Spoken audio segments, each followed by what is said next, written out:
Cái đầu tấn bé nó bán chưa bao nhiêu việc 5 năm bây giờ nó phát triển gỗ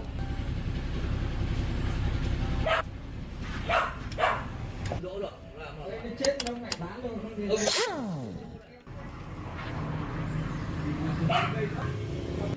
biết lắm không biết tôi vào của tôi chết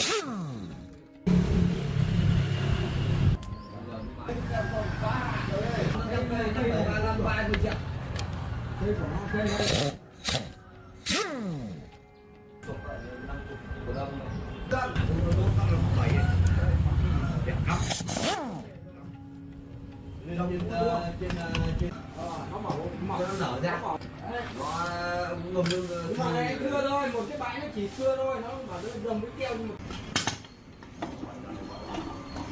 nếu bây giờ rất cao từ mức cao nó nổi được khơi vào những cái xe đấy riêng cái thằng máy tu thì là thêm 10 phút thằng vào đây mẹ mày cho cả liều 200 và 250 giảm ra đấy họ thẳng luôn xong rồi nó không đi mua và phải đi mua đây là 200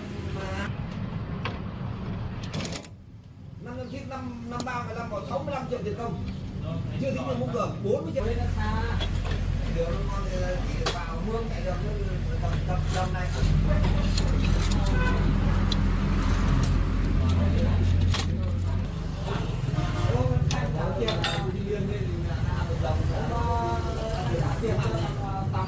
vẫn sốc hơn cái đường ô tô của mình cái nồi nó sát áo nhá nồi đấy bù lần rồi được mua bán tầm nữa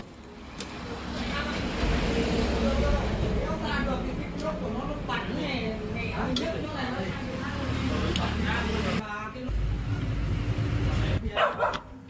lần nào mình mua cái cầm cái gì nhỉ vàng ấy thì biết là thuốc nam này không phải ai cũng lấy được khỏi uống giờ học nhìn này ngay đấy đây còn hỏi rồi đây cũng là cái đứa trẻ con bụng nó kêu vịt cái nhà tôi trước là tôi biết nhưng mà bây giờ vẫn có bao đấy bán con này bán thì nó bán được dùng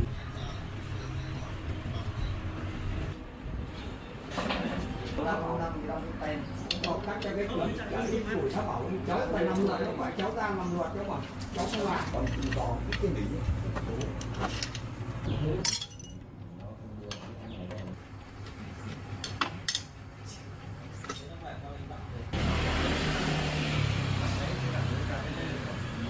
đâu biết đánh người đâu biết đánh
cân tay.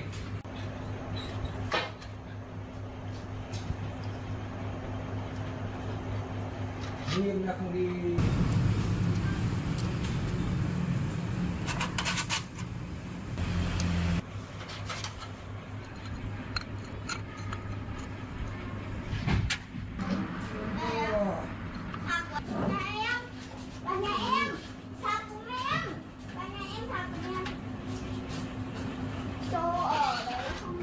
Cái được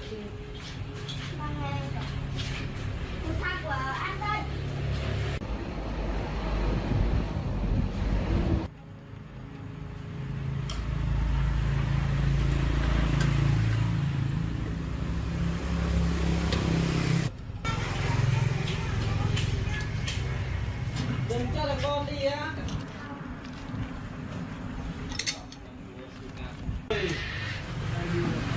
Ai à, con này trời trời ơi, mày đi rửa tay ngay. Con đâu mà bác?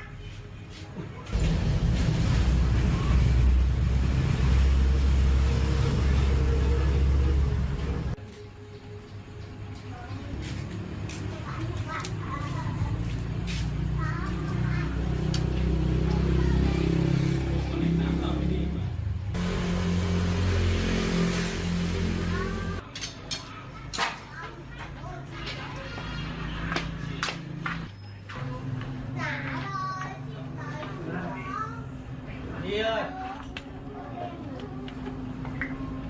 Có dậy một cái.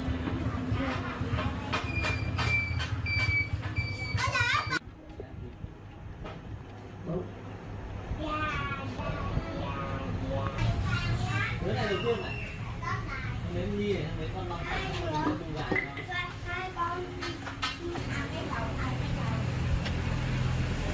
Tôi gọi điện chẳng được đâu, cháu ơi, Bảo ơi. Bảo à. Ra là bố gì lấy cái nào? Cháu bảo đi rửa. Miếng dấu búa đây. Bố cứ 5 kênh là chở nghìn. Quay hết buổi sáng rồi.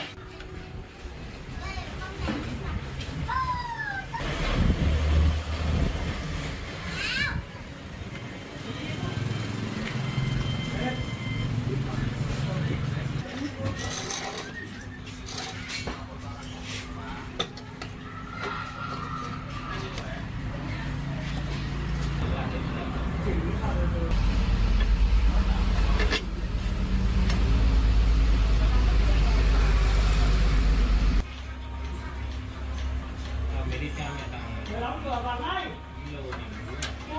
Tay nâng như kia đây.